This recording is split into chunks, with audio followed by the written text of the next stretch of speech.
Bueno, Martín se derrapó, Víctor no fue capaz. Ahí vamos.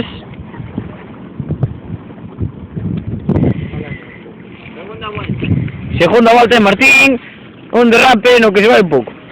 Víctor de anda. Ahí va Víctor. Mal, penalización de 5 segundos. Aunque no hicimos contar 15 sabemos que va a perder. Ahí vamos, Martín, ahí va Martín, derrape Martín, crúcese, pero no, bueno, no acaba, pero es yo mismo. Hostia, Martín, ¿dónde va Víctor? ¿Dónde está? ¿Dónde está Víctor? Ahí va.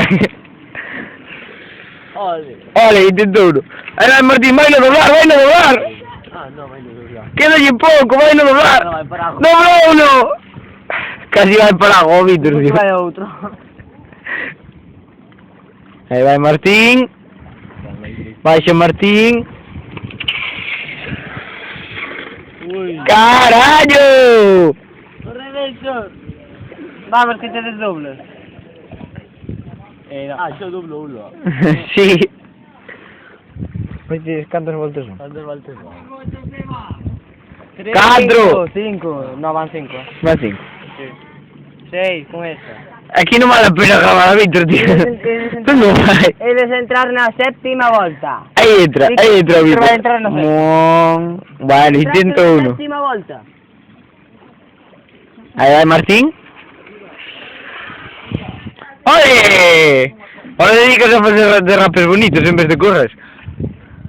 Ahora tamén o seu rival non é moi que... bueno. Vai coller Aarón. Vai no triplica. Derrápase, joder. Ahí va Martín intentando doblalo.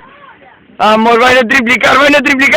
¡Triplico! É no mismo sitio que antes, Vas a entrar na novena.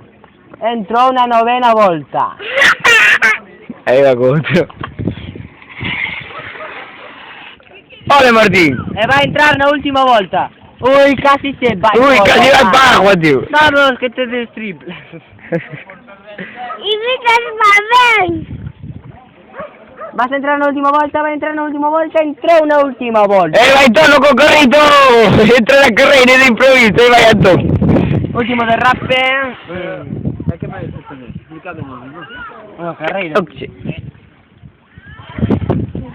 É que está grabando a carreira. A mí toca